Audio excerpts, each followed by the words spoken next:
All right, so you know you're here because you want to get to the good stuff right, cut through all the noise and, really understand what's going on. Today, we're taking a deep dive into a pretty unique YouTube video. The title is Money and Aliens Housing Currency, Clif High Explorer's Guide to Sci-Fi World. And what really struck us about this one was just the sheer range of topics he covers. It's not often you find someone connecting like their personal house hunting to, you know, global economic predictions and the possibility of alien contact all in one go. Yeah, it's all over the place. And that's kind of what we're here for, right?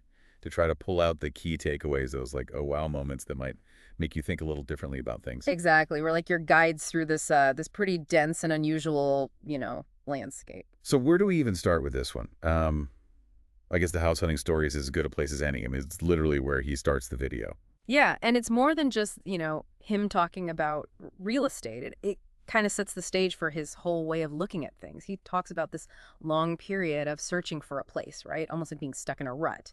And then out of nowhere, he finds this property near the Bangor submarine base, which is interesting because like he had actually written about Bangor before, but it wasn't even on his radar for a place to live. And this is where it gets really interesting, right? He talks about this idea of, consciously demanding from the universe, like setting a very clear intention for what you want. He'd heard about this concept and decided to try it out himself. It's not about, magic or anything, but more about focusing your own mind on what you truly need. Right. It's like tuning yourself to a specific frequency. By stating that need, he felt like he became more aware of opportunities that might have already been there. And it wasn't just any random house either.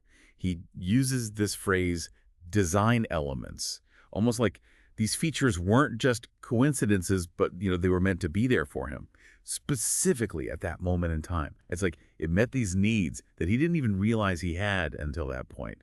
He needed space for his dogs and quiet for recording audiobooks, things his old place on Hood Canal didn't really have. And this new, more urban location actually checked those boxes. And then there are these little details about the house itself that are just kind of quirky, like the really prominent wine cellar. You'd think that would be a major selling point, but he's not into alcohol at all. He's actually very open about preferring sativa cannabis for, getting his work done. It really does. It just shows how something that's a huge deal for one person might be completely irrelevant to someone else. He even mentions that usually when he's house hunting, he's looking for reasons not to like a place. But with this one, he just couldn't find any deal breakers. Right, like the lack of any immediate negatives was enough to convince him to make that, very long drive to go see it. So you can see how even what seems like a simple house hunting story is really tied to this idea of the universe giving us these personalized signals and, paying attention to them. Okay, so from this really personal experience, right, he then zooms out and starts talking about these much wider economic concerns. He mentions this upcoming upsettling period where the values of things are going to become really unstable. What exactly does he mean by that? He's basically saying we're entering this phase where the traditional relationships between the values of things like goods, services, currencies, they could start to fluctuate in ways we haven't really seen before. So like the price of bread compared to the price of gas or the value of stocks versus real estate. He links this to some predictions from an astrologer, Joanie Patri, who was anticipating some housing market issues starting in April. And he sees this potential downturn in housing as a potential advantage for him, right? Right. Giving him more power to negotiate a better price on that house near Bangor. Exactly, because, he puts it pretty bluntly, the negotiations are happening with Federal Reserve notes, which he considers to be fundamentally flawed. He even calls them bankrupt pieces of debt paper. Wow. Okay, so it doesn't mince words. So essentially his argument is that this constant creation of money, especially what he calls unrecorded money, is eroding the stability of the dollar. So it's becoming less and less of a reliable measure of value. Exactly. Okay, so if traditional currency is losing its footing, what does he see as actually holding value? He's a big believer in assets that have intrinsic worth, so precious metals like gold and silver and certain cryptocurrencies like Bitcoin. But he especially highlights Monero because of its focus on privacy. And he actually brings up his own experience using Monero for hurricane relief efforts. He explains how its privacy features allowed for really quick and anonymous transfers of funds to people in need. So for him, it's not just a theoretical thing. He sees a real-world application for it. And this kind of leads into his discussion about a broader sense of tension building in society. He mentions data suggesting a buildup of emotional stress starting around the end of March, lasting for several months, maybe even reaching levels comparable to the time period around, the Trump assassination rumors. That's a pretty intense comparison, and he mentions this aligns with certain astrological patterns, although he doesn't really get into the specifics himself. He admits that's not his area of expertise. Yeah, the main takeaway there is that he's predicting these recurring waves of increasing and then decreasing tension for the rest of the year. He even draws comparisons to the social upheaval of the 1960s, although he says it's difficult to make a direct comparison. It does seem like he thinks the really high levels of tension he's expecting in October, November are going to be tied to, collective human behavior and how we react to events. But then he throws in another factor, something you wouldn't necessarily expect that he thinks is going to contribute to this. The possibility of alien interaction becoming more widely acknowledged. He thinks that major revelations about things like the true state of the global financial system, specifically the amount of unrecorded money, and this increasing visibility of extraterrestrials are going to fuel this rising tension. So this is where things really go off the map. He predicts alien interaction could become a much more prominent topic around June, which could possibly align with some of the other events the astrologer was pointing to. And he thinks the official acknowledgement of alien life would have these huge ripple effects, especially for established religions, because it would challenge so many traditional narratives about history and our place in the universe. He even offered this really unique interpretation of the Torah. He suggests it could be read as a historical account of ancient interactions between Judaic peoples and extraterrestrial beings. He specifically mentions terms like Elohim or El. It's a pretty unconventional take. That's one way to put it. Yeah, he goes on to talk about other historical events through this lens. He mentions JFK's alleged concerns about alien activity on the far side of the moon and his efforts to collaborate with the Soviet Union on this. It's like he's weaving together this really expansive and interconnected worldview.